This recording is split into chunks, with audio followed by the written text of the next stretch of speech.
Merci Paulin, merci beaucoup d'être là, c'est plutôt cool. Je pense que tout le monde globalement connaît Drivey, heureusement, c'est plutôt une bonne nouvelle.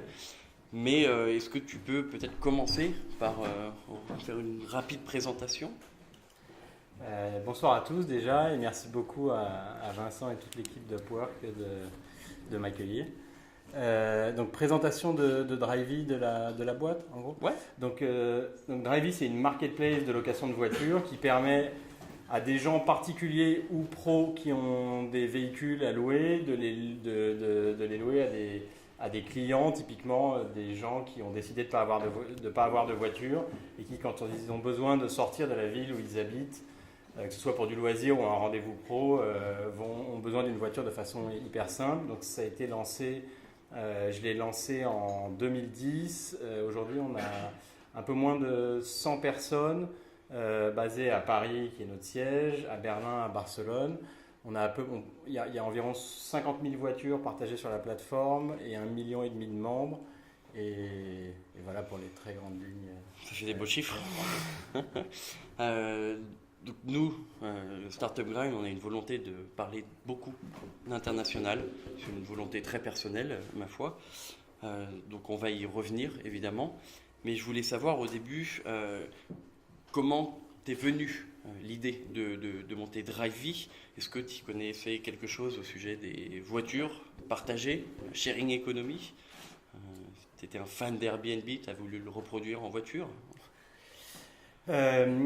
Alors c'était un cheminement en fait où je suis passé par un autre projet. Donc moi j'ai commencé ma carrière dans un gros groupe de transport maritime super low-tech, pas du tout connecté, j'avais aucun réseau. J'ai toujours eu pas mal d'idées de création de société, l'idée dans ma tête de devenir entrepreneur. Et en gros à 30 ans, donc là j'en ai 38 maintenant, à 30 ans je me suis dit tiens je vais me lancer dans une idée qui a l'air simple et évidente. Et c'était pas Drivey, c'était faire du covoiturage en temps réel sur des mobiles. Donc c'était il y a 8 ans. Donc en fait, je me suis dit, on va pouvoir grouper à l'intérieur d'une ville, une voiture qui va dans une direction, un passager qui va dans une autre. Et je me suis dit, on va faire tout ça avec des mobiles en temps réel. Donc c'est à peu près Uber Pool version que j'essayais de faire tout seul il y a 8 ans sans rien connaître.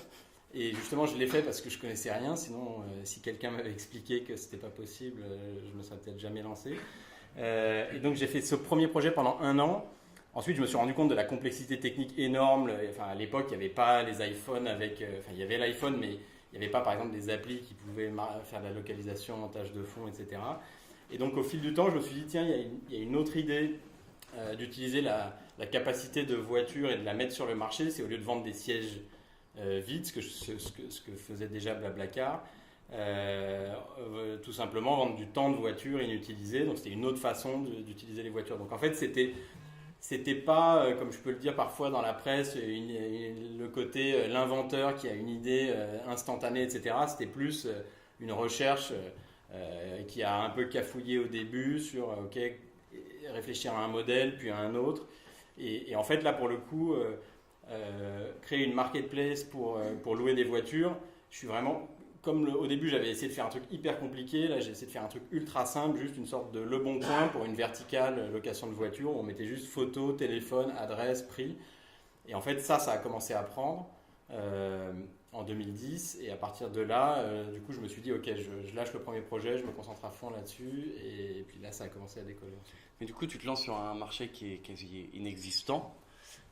Une économie qui se développe gentiment. Comment tu pouvais être certain, ou en tout cas comment tu pouvais croire que ça allait réussir? J'en étais pas certain. La réponse est que j'en étais pas du tout certain. Et alors on entend souvent des gens dire dès le début j'avais une ambition mondiale, il faut dès le début commencer avec une vision mondiale et tout. Et je pense que, je suis pas d'accord avec ça. Et je pense que quand on est dans le bon écosystème, quand on a des relations qui font des choses similaires, qui ont lancé des startups et tout, on peut directement avoir ce genre d'ambition. Moi, c'était pas du tout mon cas. Je me rappelle très bien que mon rêve, c'était d'être au moins 2 pour bosser et que ça soit plus marrant au début. Donc, c'était pas du tout de suite, ok, ça va marcher, voilà le plan, etc. C'était juste tester, avancer, retester, avancer, faire un peu mieux, rendre le truc de plus en plus pratique. Et c'est vraiment ça.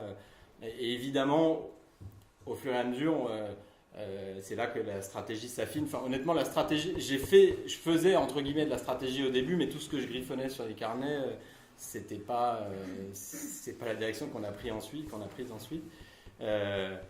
Donc effectivement, après, au fil du chemin, en gros, c'était vraiment la vision de ce que ça pouvait devenir.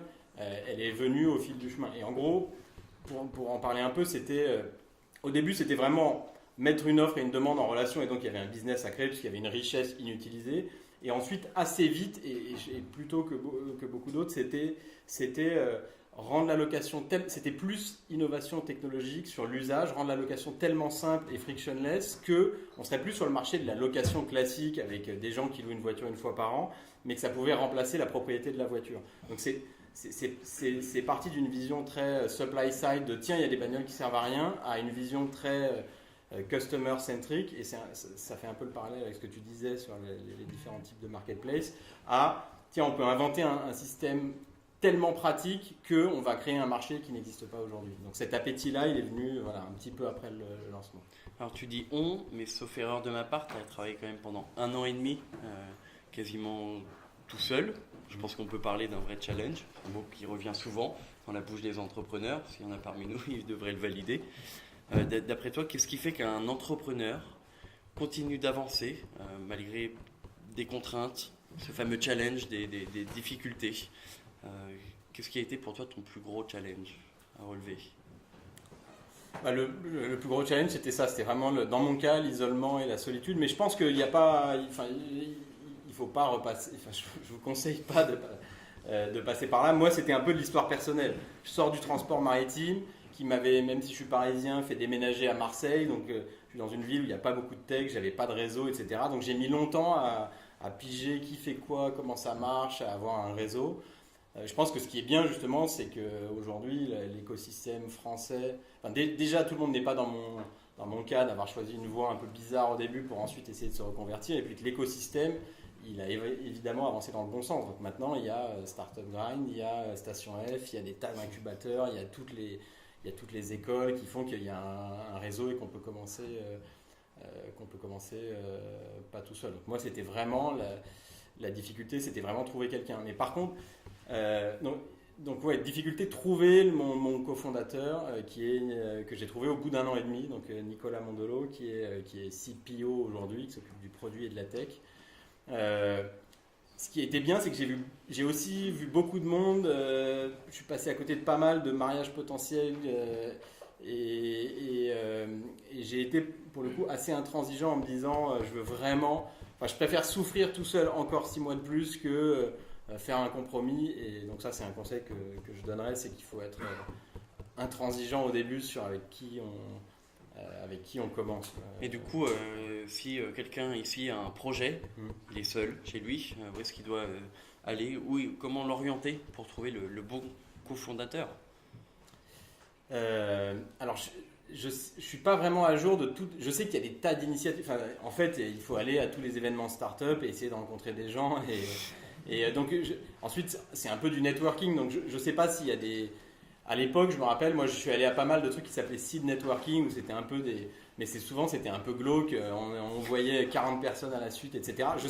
Honnêtement, je ne sais plus où en est l'écosystème, mais en tout cas, clairement, il y a suffisamment d'événements, d'incubateurs, je pense à The Family aussi, je pense qu'il a pas mal contribué, fait beaucoup de choses pour que les rencontres se passent. Après, j'ai pas de recette à rencontre magique, mais j'ai l'impression qu'en traînant dans le bon écosystème, ça doit être ici. facile. Ouais. Pour info, on a un petit groupe Facebook, il y a Twitter, vous n'hésitez pas à vous contacter entre vous ou à venir régulièrement. Et si vous créez quelque chose grâce à une rencontre chez Startup Grind, il faut nous le dire, on partagera l'info, on sera ravis et vous viendrez à la place de Paul. Ouais. Et il y a toujours, en tout cas, j'ai l'impression qu'il y a toujours une surreprésentation des founders business side et une sous-représentation des tech side. Je ne sais pas si c'est encore vrai, mais du coup, il y a aussi des efforts à faire dans ce domaine-là, quoi. Les convaincre des gens qui... Alors, je pense que c'est moins vrai parce qu'aujourd'hui, c'est une voie qui est devenue une voie royale, la voie des startups, ce qui n'était pas le cas, encore il y a quelques années. Donc, je pense qu'il y a beaucoup de très bons techs qui sont entrepreneurs dès le début et qu'on n'a pas besoin de convaincre, mais il faut aussi réfléchir pour ceux qui sont concernés par cette problématique, à où sont les meilleurs ingénieurs.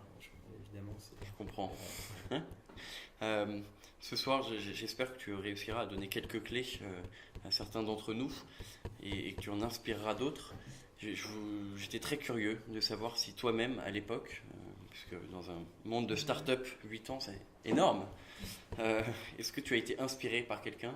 Ou peut-être que tu as eu un mentor en particulier? J'ai été assez proche de Frédéric Mazzella assez tôt parce que quand j'ai eu mon premier projet covoiturage, je suis tout de suite allé le voir et du coup on est resté assez proche. Donc clairement ça a été quelqu'un, évidemment comme c'était une marketplace dans la mobilité, on a pas mal échangé et j'ai reçu pas mal de conseils, d'aide, etc. Je pense aussi, je suis assez admirateur, alors c'était plus tard, mais de Jean-Daniel Guyot de Captain Train, devenu Trainline sur le type de philosophie, de culture, etc. Et puis il y en a beaucoup d'autres aussi. J'admire pas mal ce que fait Xavier Niel. Alors pour le coup, je le connais pas du tout, mais tu es aujourd'hui Station F. Ouais, sur la force de l'investissement dans l'écosystème, parce que c'est l'enjeu d'écosystème pour le pays ou le continent, il est crucial pour faire pas que des startups, mais aussi des boîtes plus grosses. Et je trouve ça assez admirable de le faire de façon aussi volontariste et puissante. Donc, voilà, cool. C'est pas très original, mais pourquoi pas, hein, ça me va. Venons-en un peu à l'internationalisation. Souvent, quand on prend le début d'une startup, on fait passer le branding un peu après le reste, surtout si nous avons des technophiles qui montent des boîtes. Sauf erreur de ma part, tu es passé de voiture libre à Drivey, probablement avec objectif de partir un peu à l'international. Comment tu fais vis-à-vis de tes clients quand tu changes de nom, quoi, clairement? C'est un enfer, il ne faut pas le faire, donc il faut trouver le bon nom. Il faut trouver le bon nom, mais c'est un des petits conseils pour le coup que je donne souvent quand je vois des noms foireux, des gens qui me disent ouais mais c'est pas grave, on le changera plus tard, mais il vaut mieux trouver un bon nom dès le début, parce qu'en fait c'est le premier asset de la marque. Et donc nous, comment on a fait? On a galéré, écrit des newsletters, refait du branding, etc. Mais c'est très important de partir avec un bon nom. Donc ça vaut le coup de se réunir avec sa team et de perdre un peu de temps au début. Ça vaut le coup. Pour le coup, on dit toujours MVP, Lean Startup, machin truc, etc. Il y a un truc où je pense qu'il faut voir un peu plus loin que juste test and learn, c'est vraiment le nom, quoi. Donc là, il faut essayer de viser beaucoup plus loin que quelques mois. Et donc ton projet devient Drivey. Et souvent, je travaille beaucoup avec des startups très tech, voire IoT, donc j'entends beaucoup parler du marché américain, du marché chinois à la limite. Et toi, tu t'es orienté vers le marché européen. Donc, déjà, je voudrais savoir pourquoi tu vises un peu plus localement et quelles sont les forces de cet écosystème européen. Ouais, alors c'est vrai qu'évidemment, il y a potentiellement, on peut reprocher aux boîtes françaises de viser d'abord l'Europe du Sud, puis ensuite l'Europe du Nord, puis ensuite, et puis de jamais arriver aux US ou à la Chine. Il y a clairement des questions de moyens de là où on pense qu'on peut aller. Mais nous, c'est pas que un choix par défaut. Vraiment, dans le domaine de la mobilité, la géographie européenne, un continent très dense, avec des villes très bien interreliées, avec des bons transports en commun, toute proportion gardée, ça fait que c'est assez bon. En gros, il y a beaucoup de gens qui vivent dans les villes qui n'ont pas de voiture, il y a des villes très denses. Donc, tous ces gens qui n'ont pas de voiture, nous, c'est notre cible principale. Et typiquement aux US, on est sur des villes aménagées différemment où tout le monde a une voiture. Donc les clients de la location de voiture, c'est plus des clients à l'aéroport sur des usages 1 ou 2 fois par an. Et donc sur le marché vraiment car sharing, des gens qui se déplacent en vélo, en transport en commun, en Uber la semaine et qui ont besoin d'une bagnole le week-end, l'Europe est en fait un très bon continent. Donc la Chine, par exemple, est vraiment un marché de chauffeurs avec une main-d'œuvre qui ne coûte pas très cher et où le car sharing n'est pas énorme. Les US, c'est quand même un gros marché parce que c'est un pays énorme et très riche, mais en termes de densité, l'Europe est un bon choix, même sans parler de qu'est-ce qu'on est capable de faire en termes de puissance financière. Donc, et Paris est une super ville. en termes de start-up dans la mobilité, d'innovation. Paris n'est pas juste là où on est né par hasard, mais c'est aussi une des capitales mondiales de l'innovation.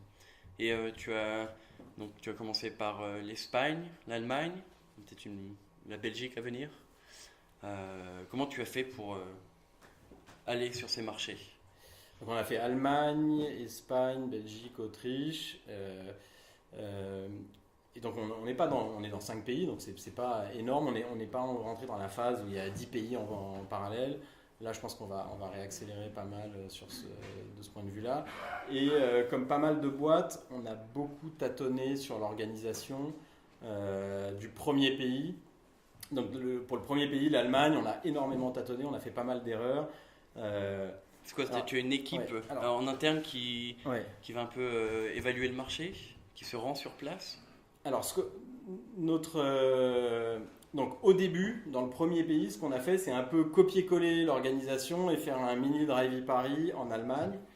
Et alors, en fait, je pense que la difficulté, c'est que ça peut être la bonne chose à faire au début et qu'il faut savoir faire l'évoluer. En gros, le truc le plus classique, c'est on va dans les premiers pays en reproduisant quasiment toutes les fonctions, y compris le service client, le marketing. Tout est très décentralisé. On laisse un peu une autonomie d'entrepreneur à l'équipe locale pour faire un peu n'importe quoi, quitte à ce qu'il n'y ait pas trop d'économie d'échelle et de fonctions transverses entre les deux bureaux. Et après, l'équipe locale, c'est des locaux. Je pense en fait à la culture. Pour du marketing, typiquement, il faut connaître un peu ce qui se fait dans le pays. Oui, donc nous, on a recruté un country manager allemand qui a ensuite recruté une équipe d'Allemands à Berlin. Et oui, et ce que je disais après, moi je parlais plus des fonctions où en gros plus c'est mûr et plus on est sur des boîtes qui grossissent en général et plus le siège récupère des fonctions transversales, et donc ça il y a quelque chose de pas évident à gérer. Au début on veut des gens très entrepreneurs et puis au fur et à mesure que ça scale, qu'il y a un playbook qui marche bien, qu'on sait, typiquement le truc classique c'est au début le pays fait tout son marketing et après par exemple le marketing à la perf, avoir à quelqu'un qui fait des annonces AdWords à Berlin, à Barcelone et dans toutes les villes d'Europe, il y a un moment où il vaut mieux un gestionnaire de compte qui gère tous les pays avec un compte multilingue. C'est juste un exemple. Mais du coup, il y a ces problématiques de qu'est-ce qui est local, qu'est-ce qui est global, où on a beaucoup tâtonné, on n'est pas les seuls. Et là, donc, on est sur un modèle où les pays font vraiment ce qui est à très grosse intensité locale, donc comme Market BizDev, et où on essaye de les décharger du service client, du perf marketing, d'un maximum de fonctions support, etc. Et l'Espagne? Et l'Espagne, c'est-à-dire... Tu es arrivé comment sur le marché? À l'Espagne, donc on s'est servi de l'expérience de l'Allemagne et on a aussi recruté un Espagnol à Barcelone qui a lancé son équipe. Mais justement, on avait commencé à affiner sur quel est le profil qu'on veut. C'est pas la même chose si on veut quelqu'un qui a une équipe de 20 personnes avec toutes les fonctions, y compris des gros trucs. Nous, par exemple, on a un gros département assurance, gestion des claims, service client, etc. Parce que c'est très opérationnel, c'est du transport.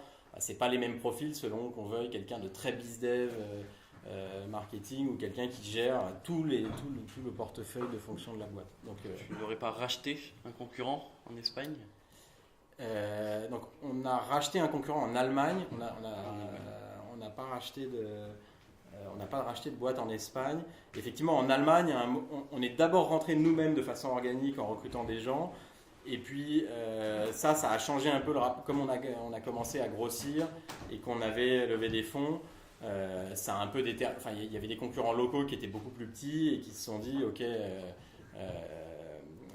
Là, ça vaut le coup de faire une transaction. Donc là, on a racheté pas une société avec une équipe, on a racheté des actifs. C'est-à-dire qu'en gros, on a racheté, dans notre cas, marketplace de voitures, des voitures et des membres et du trafic qu'on a fait migrer vers notre plateforme pour kickstarter un peu le volume sur la plateforme. Du coup, comment on se sent quand on rachète à peu de choses près un concurrent? Est-ce que tu t'es senti l'âme d'un Xavier Niel, d'un Elon Musk?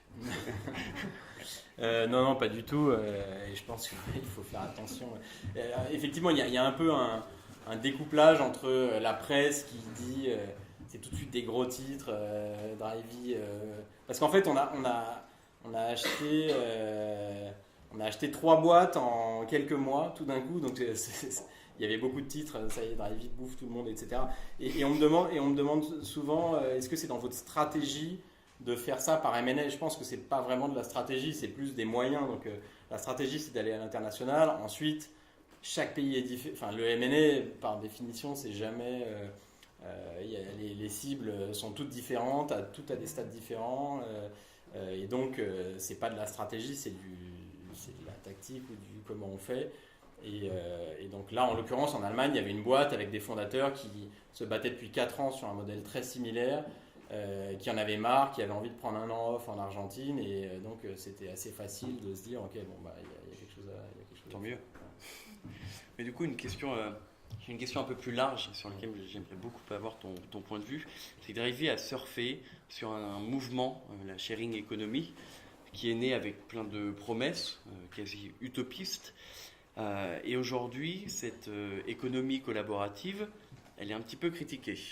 Au début, c'était ultra sexy d'être là-dessus. Mais est-ce que c'est un système en lequel on peut encore croire? En fait, je pense évidemment à Airbnb, qui est un peu dans l'œil du cyclone actuellement, ou même un Uber.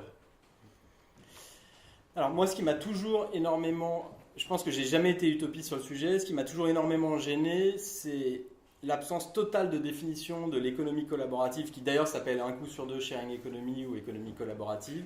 Donc absence totale de définition, concept complètement flou auquel on peut rattacher des tas de choses. Et donc avec des prises de parole journalistiques ou dans des conférences sur le sujet, en fait sur des trucs, ça va du Fab Lab à Uber, donc évidemment c'est des trucs qui n'ont juste rien à voir. Donc il y a plusieurs choses très enfin moi, si on regarde un peu les ingrédients de cette espèce de pot pourri, il y a partager des actifs qui avant ne l'étaient pas. Donc ça, c'est vraiment usage partagé d'actifs, en l'occurrence de voitures, donc passer de la propriété à l'usage. Donc ça, c'est plus vivant que jamais, et nous, on est à fond à faire on fait bien en ce sens-là de la sharing economy, c'est-à-dire notre but, c'est de transformer des gens sans foyer qui possédaient 150 ou 200 bagnoles en 100 foyers qui utilisent 10 voitures de façon partagée. Ça leur coûte moins cher. Les voitures, elles ont toutes une forme différente, donc c'est plus pratique. Elles sont positionnées partout, on n'a pas à s'en occuper. Donc là, on est bien dans partager des biens.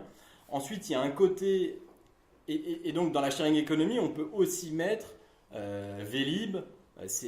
Donc Vélib, c'est pas une marketplace, c'est pas du particulier à particulier, mais c'est bien de la sharing economy au sens où c'est des vélos partagés et donc un usage plus productif d'un bien, puisque au lieu de l'utiliser 5 minutes par jour, on l'utilise plus souvent.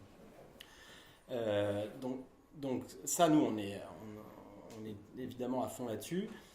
Ensuite, il y a un côté marketplace, mettre en relation une offre et une demande au lieu d'investir soi-même dans l'économie.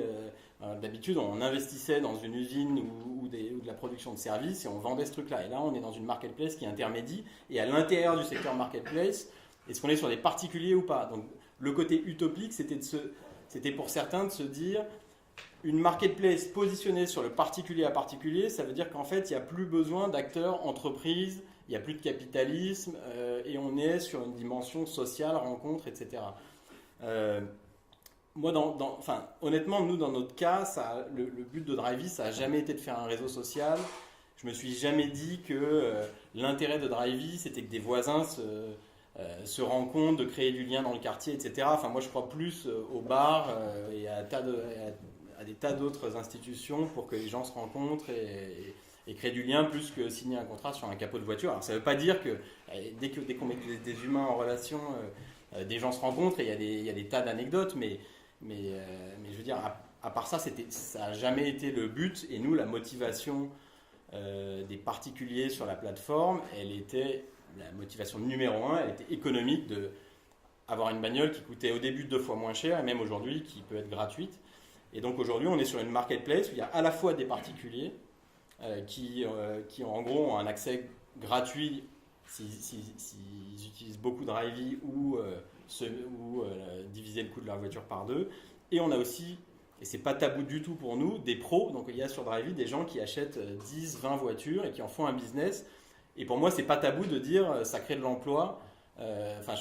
Justement, quand on critique et qu'on dit ah mais c'est plus vraiment du sharing, en fait l'utopie c'est fini. Dans un pays où il y a autant de chômage et on permet à des gens d'entreprendre, je trouve ça absurde de reprocher aux gens de créer de la richesse et du travail. Après, évidemment, il y a la question devenue tarte à la crème de est-ce que c'est des entrepreneurs ou est-ce que c'est des freelances exploités? Quel est le lien de subordination de la plateforme? Voilà, est-ce que c'est des entrepreneurs ou est-ce que c'est des salariés qui ont plus de bénéfices? Et je pense que là, il y a beaucoup de modèles différents. Donc, c'est des questions assez techniques. Le lien de subordination, c'est par exemple, est-ce que les gens peuvent fixer leur prix? Est-ce qu'ils peuvent en gros entreprendre ou est-ce qu'ils doivent se pointer de 8h à 20h, travailler à tel prix et rien choisir? Et dans ce cas-là, on est plus sur une relation qui devrait être qui ressemble à du salariat. Et donc évidemment, ce secteur des marketplaces qui mélange particuliers, pros, etc., il y a des enjeux, de futur du travail, de réglementation, de protection sociale, etc. Et je pense que c'est hyper sain que ces questions soient soulevées. Mais nous, de notre côté, on se dit, même la partie pro de Drivey qui est encore petite, s'il y a des gens qui se créent un business eux-mêmes, moi j'ai loué le week-end dernier un gars qui disait, ça y est, j'ai lâché mon boulot de fraiseur. Tu loues toi-même? Je suis un gros client, ça c'est un autre conseil, c'est pas mal d'utiliser son service. Donc je louais un gars le week-end dernier, je lui louais parce qu'il avait une Zoé toute neuve électrique et que je trouvais ça sympa à conduire. Et il me disait, ça y est, j'étais fraiseur, j'ai lâché mon boulot, j'ai 8 voitures électriques, je vais en acheter une vingtaine. Et je trouve que c'est... Enfin voilà, je suis content d'avoir contribué à un gars qui se crée son emploi et qui rend un service en mettant des voitures électriques dans Paris.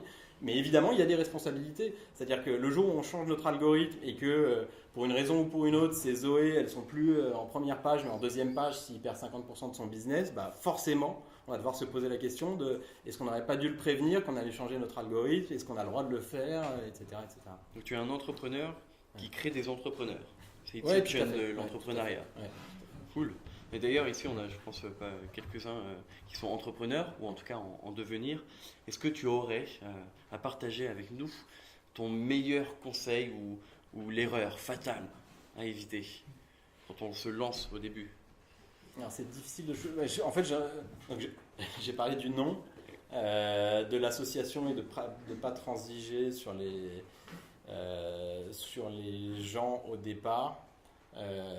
Alors ça ne veut pas dire ne jamais avancer tant qu'on n'a pas la bonne personne, mais typiquement au début, moi, comme j'étais tout seul pendant 1 an et demi, j'ai sous-traité à une agence à des freelances et à une agence de dev qui était en Roumanie, et j'ai pu avancer.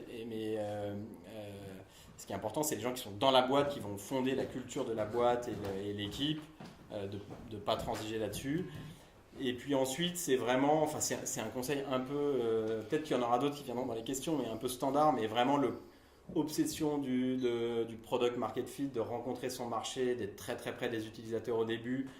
Là où moi, dès le début, il y avait des tas de partenariats, de projets à long terme, de grands groupes qui nous disaient il faut qu'on fasse des choses ensemble, et ça va se dérouler en 10 réunions, puis après on fera une feuille de route. Et donc en gros, moi au début, j'étais assez... je disais non à tout ce qui n'était pas juste s'occuper du produit et le faire avancer, voir si les clients étaient contents. Et je pense que ça a été la force de Drivey. J'avais des équipes mieux financées, déjà constituées, mais qui ont fait trop de la grande vision au début versus est-ce que mon produit il marche, est-ce qu'il est simple, est-ce que même si ce n'est pas des technos super sexy, vraiment ça rend service aux clients. Donc voilà, je pense que je ne suis pas le seul à donner ce conseil, mais voilà, cette obsession un peu. Et de temps en temps, je ne sais pas si c'est le cas pour vous, mais c'est effrayant d'entreprendre. On a une idée, on ne sait pas avec qui le faire, on ne sait pas comment le faire, on ne sait pas du tout à qui s'adresser. Quelle serait ta petite phrase d'encouragement pour pousser ces gens qui ont peur de passer le cap pour devenir entrepreneurs? La principale chose, c'est que le risque a énormément baissé, puisque maintenant, l'entrepreneuriat, c'est valorisé, même l'échec, je pense que ça a beaucoup avancé là-dessus. Donc, c'est une excellente ligne sur un CV, même si on a soit planté sans le vouloir, soit se dit ok, en fait j'ai pas envie de passer toute ma vie à bosser et à cogiter dans mon lit sur les angoisses du jour. Donc je veux dire, il y a assez peu de risques finalement à se lancer aujourd'hui. C'est de plus en plus vrai. Et donc ça vaut le coup d'essayer. Après moi je pense que c'est pas je pense qu'il ne faut pas survaloriser et dire l'idéal, ce serait que tout le monde lance une boîte. Moi, en tout cas, ce qui compte pour moi, c'est le leverage, l'impact que je peux avoir. Donc, il y a un impact très sensible de Drivey dans les villes. C'est ce qui nous motive pas mal dans l'équipe, le côté transformation urbaine, rendre les villes plus respirables. Mais aujourd'hui, on peut aussi avoir du leverage énorme. On peut avoir du leverage énorme dans des grands groupes. Donc, moi, je ne suis pas du tout dans les startups c'est mieux, etc. Et je pense qu'on peut avoir du leverage énorme dans les grands groupes et que ça dépend pas mal de la personnalité. Moi, je me sens une personnalité très designer de service. C'est vraiment ça que je fais le mieux et que j'aime bien faire. Donc, ça va très bien avec démarrer des nouveaux produits, services. Je suis pas très bon manager, par exemple. Je suis pas très bon pour organiser et manager. Typiquement, les questions d'orga, quand on arrive à 100, là, c'est vraiment des gros casse-têtes. Et du coup, il y a des gens qui peuvent avoir un leverage beaucoup plus gros dans les organisations où ils vont être beaucoup plus dans le management, etc. Et il ne faut pas se dire, il y a une voie royale et ceux qui sont dans les grosses boîtes, ils ont moins bien réussi ou quoi que ce soit. Tu parles de risque minimisé pour entreprendre. Est-ce que ça passe par les nombreux incubateurs, les nombreux accélérateurs qu'on a à Paris ? En fait, ma question elle est simple, on est Startup Grind Paris. Ouais. Est-ce que Paris est une bonne ville pour entreprendre ? Oui, je pense que. Alors, quand même, disclaimer, j'ai pas fait, j'ai pas essayé dans 15 villes, donc. mais oui, je veux dire, c'est quand même la plus grosse ville d'Europe avec Londres. C'est une ville très dense où l'écosystème est physiquement très dense et où c'est très facile de rencontrer des gens. On a clairement vu dans le monde du financement que Paris était vraiment sur la carte maintenant et que tous les gros, même ceux qui n'ont pas de bureau à Paris, ils viennent chasser des boîtes à Paris. Il y a une densité de création de boîtes. Je veux dire, en termes de création de boîtes et de phase start-up, il y a une population géniale, colossale, et donc c'est devenu clairement une super ville. Après, voilà, je n'ai pas de comparaison. Les trucs genre Paris versus Berlin ou versus Londres, c'est assez difficile à... Bon, en gros, vous pouvez y aller. On entreprend et on le fait à Paris et on vient à Startup Grind après. C'est l'idée. Merci Paulin. On va passer aux questions-réponses, mais une dernière information, je crois que tu recrutes. On recrute effectivement à pas mal de postes. Donc on a un peu des postes toujours ouverts en produits, en tech, en data, en market, en service client, en assurance. On a un poste de country manager France puisqu'on a séparé les fonctions globales de la France. Donc maintenant on a créé un business France qui est ouvert et qui est un super poste. Et on en a des tas d'autres aussi. On met tout ça à jour sur notre page On les retrouve sur le site de Drivey. Ouais, ok, ça marche, cool. Merci beaucoup. Est-ce que vous avez quelques questions ? On a un petit peu de temps, donc on peut y aller. N'hésitez pas, c'est le moment de profiter de Paulin. Salut, merci pour la présentation, c'est très clair. Une petite question, quand tu parlais tout à l'heure d'acquisition en Allemagne, je crois. C'est quoi le ratio efficacité-déception ? Parce que j'imagine que c'est difficile de rajouter des actifs et de les réintégrer à 100% dans ta boîte. Ouais, c'est très difficile. On peut pas. Ouais. Je parle sans micro. Vous m'entendez au fond aussi ? Si je parle trop fort, vous pouvez me le dire aussi. C'est très difficile parce que c'est un truc qu'on peut pas A/B tester. Et honnêtement, c'est très difficile de faire un post-mortem de est-ce que c'était bien, pas bien. Nous en Allemagne, ça nous a quand même vraiment permis de passer de un peu rien à avoir une masse critique dans pas mal de villes, de véhicules, un trafic. En l'occurrence, on a repris du trafic SEO. Mais honnêtement, c'est difficile à se dire, ok, si on avait mis le même budget et la même énergie dans une stratégie purement organique, qu'est-ce que ça aurait donné ?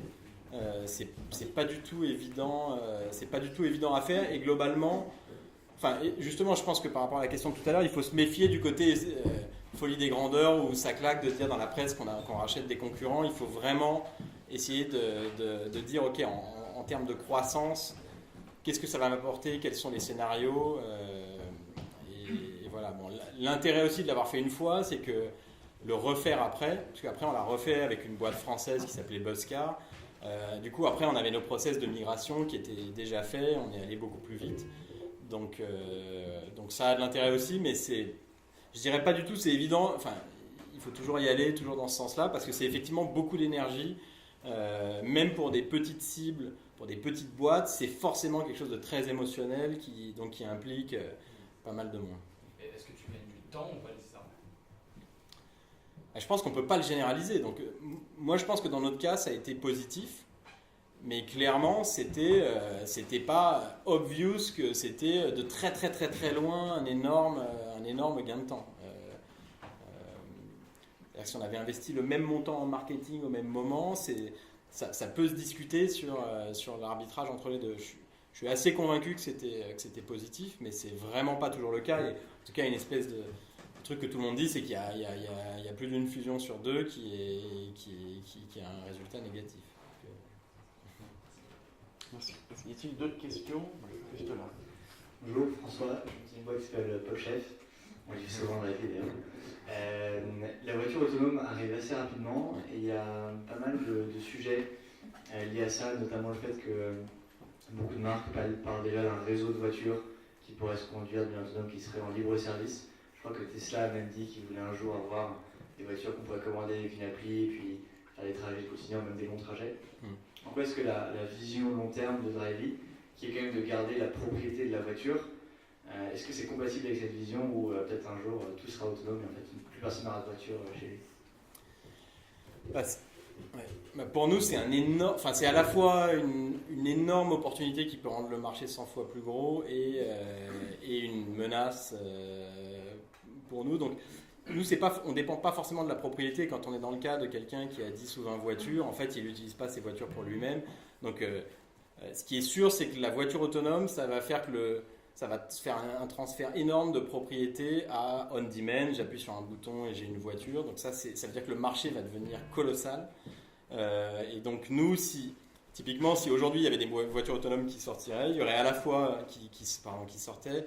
Aujourd'hui, il y aurait à la fois peut-être des particuliers qui l'achèteraient, ça c'est le pitch de Elon Musk, et qui se paieraient leur voiture gratuitement en la mettant, en la faisant rejoindre le réseau pendant qu'ils ne l'utilisent pas. Et il y aurait aussi nos personnes qui ont 10 bagnoles sur Drivey, ils en achèteraient parce qu'évidemment en termes de friction et de qualité de service, ça serait génial. Donc clairement, ça va augmenter notre marché de façon radicale. Ce qui est intéressant, c'est que nous, on bénéficie aussi des stages intermédiaires où une voiture semi-autonome, c'est déjà une voiture qui a moins d'accidents, où il y a plus de confiance, où tout est traqué, où on ouvre les portes, on n'a plus besoin, nous, d'installer un boîtier dans les voitures, parce que c'est ce qu'on fait aujourd'hui, installer un boîtier pour pouvoir ouvrir les portes avec le téléphone. Donc en gros, tout est simplifié avant même le stage ultime de l'autonomie.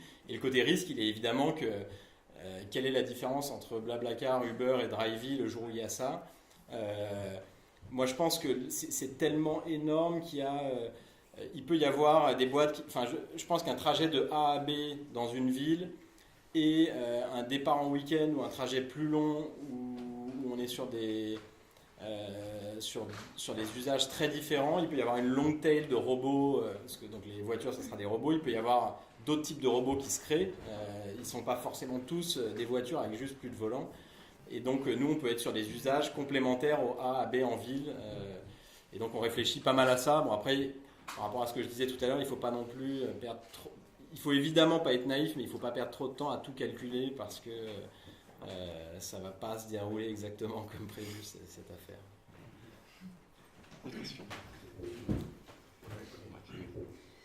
Weston Jallo, tu parles de trajet de A à B en ville, du coup de la mobilité plus urbaine. Drivey, pour l'instant, je crois que vous n'avez que des voitures sur votre plateforme. Est-ce que vous avez pensé à éventuellement des scooters, à mettre sur Drivey, les partager un peu à la manière de City Scoot et Coupe aujourd'hui?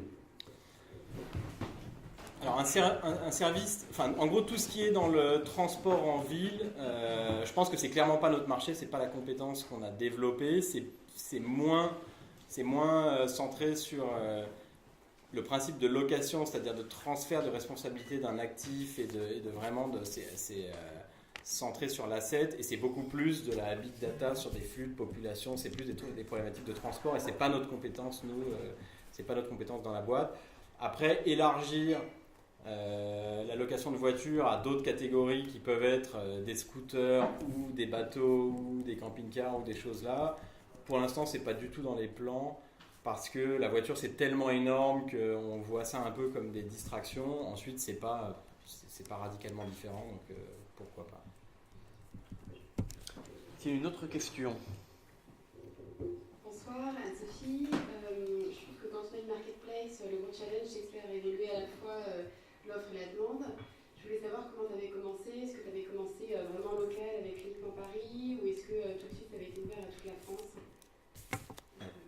Alors ça, c'est à peu près le plus gros casse-tête. C'est le plus gros casse-tête pour toutes les marketplaces. Si vous êtes dans les marketplaces, moi je trouve qu'il y a des ressources géniales sur, par exemple, le blog de Andreessen Horowitz sur justement les dynamiques supply-demand de marketplace. Ça dépend énormément de la masse critique, de la densité critique d'offres qu'il faut, et donc la stratégie de lancement, elle va dépendre de ça. Donc par exemple, Uber, ils ont besoin d'une grosse densité, donc ils sont obligés de se lancer dans des villes, de payer les chauffeurs à rouler à vide au début pour créer une densité, parce que quand vous ouvrez l'appli, on dit le petit loader là, il affiche 1h32 d'attente, c'est pas très crédible. Nous en l'occurrence, on s'est pas lancé dans une ville, on a fait pays au début parce que notre premier positionnement c'était vraiment la location occasionnelle pour 4 ou 5 jours. Donc c'était de la location longue durée et donc ça veut dire que pour partir en vacances ou en week-end, les gens sont prêts à traverser Paris pour aller chercher une voiture pas chère et sympa. Donc la masse critique n'était pas très forte et du coup il n'y avait pas un besoin de créer une densité ultra forte. Après sur notre service Drive Open par exemple, où la promesse est différente, donc Drive Open c'est on peut ouvrir la voiture, les portes avec le téléphone. Donc la promesse est de plus en plus des usages planifiés à la dernière minute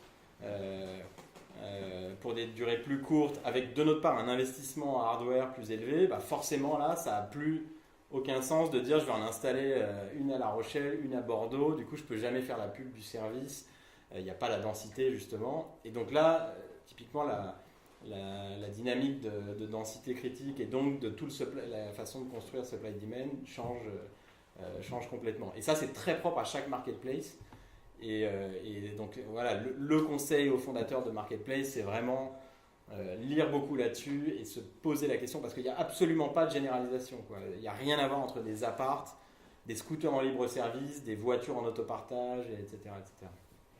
Donc typiquement CityScoot, un quartier puis un autre, Deliveroo aussi, là c'est carrément par quartier. Enfin, il y a des marketplaces où il faut le lancer dans une rue et il y en a d'autres où on peut y aller dans un pays et puis sous-traiter l'international limite. Cool. J'ai une question. Quand on vaut plusieurs millions, comment on fait pour garder la tête sur les épaules?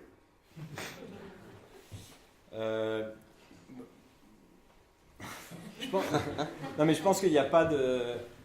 ensuite, il n'y a aucune raison. Enfin, moi, par exemple, je considère que notre service, il n'est pas rentable. Pour l'instant, on brûle de l'argent que nous ont donné des investisseurs qui ont confiance en nous. Donc, je trouve qu'on a encore... je trouve qu'on aura atteint un autre stade quand on aura vraiment quelque chose où on peut dire c'est self-sustainable, ça peut durer, ça peut être indépendant, etc. Et puis globalement, justement, ça c'est du coup pour dire un conseil, moi peut-être le plus gros no-go de recrutement chez nous, c'est vraiment autour de l'arrogance, l'humilité et ce genre de choses. Enfin, je trouve que même les gens les plus talentueux, s'ils se disent que c'est les rois du monde, ça c'est toujours catastrophique. Donc, il n'y a que comme ça qu'on avance et en ayant l'impression d'être encore juste au début et d'avoir fait pas grand-chose. Une question derrière. Bonjour, Mickaël. Quand on gère un asset aussi cher qu'une voiture et qu'on arrive sur un marché qu'on essaie de construire, finalement c'est quoi la recette pour embarquer un assureur? Et finalement quand on se déploie, c'est comment j'embarque aussi cet assureur dans le déploiement, sachant que voilà, les contextes dans les pays sont différents aussi. Tu travailles chez un assureur? Non, je travaille dans la même mobilité.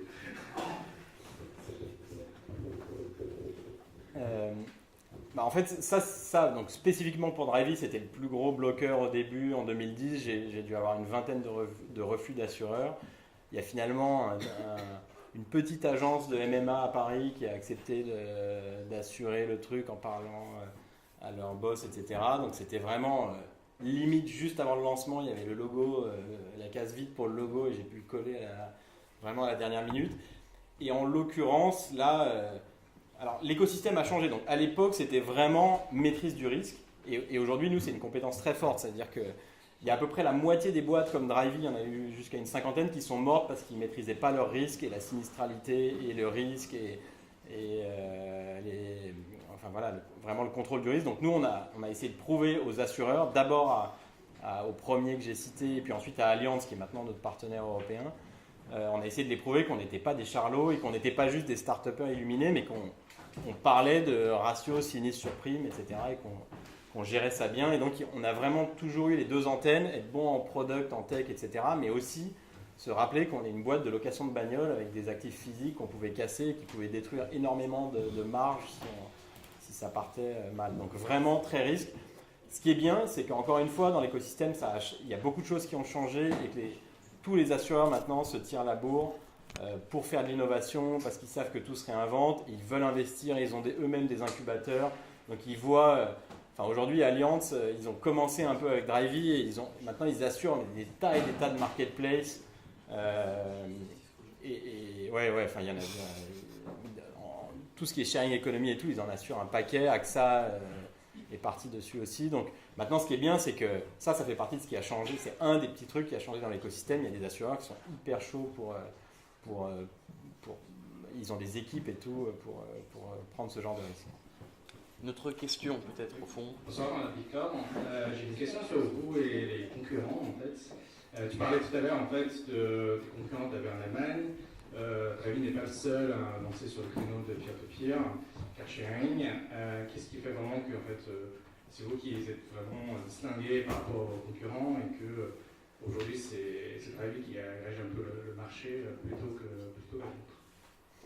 Je pense que ça a été beaucoup ce que je disais tout à l'heure sur l'obsession du produit simple, sur l'obsession de construire une expérience simple et d'itérer très vite. Donc au début c'était bien le designer et après c'était bien le designer et savoir shipper très rapidement des nouvelles features et des améliorations. Et ce qui fait que par rapport à des concurrents français, par exemple, je vois sur les pages Facebook où il y a des gens qui sont sur plusieurs plateformes, systématiquement, les propriétaires de voitures, ils disent si j'ai le choix, je loue sur Drivey parce que c'est 10 fois plus simple, c'est mieux fait, c'est mieux conçu. Et donc, on n'est pas sur des industries hyper tech où c'est de la deep tech super compliquée, etc. C'est une complexité un peu horizontale où il faut gérer plein de petites choses et vraiment faire simplifier la vie des gens. Et donc ça, on essaye vraiment, en permanence, on se dit réduire la friction, simplifier, pour que ça soit mieux pour pratique. Cool, merci. Ce que je vous propose, si jamais vous avez encore quelques petites questions, c'est de les garder pour notre période de drinks, si tu veux bien nous accorder encore un peu de temps. Merci Paulin, je pense qu'on peut l'applaudir. Merci.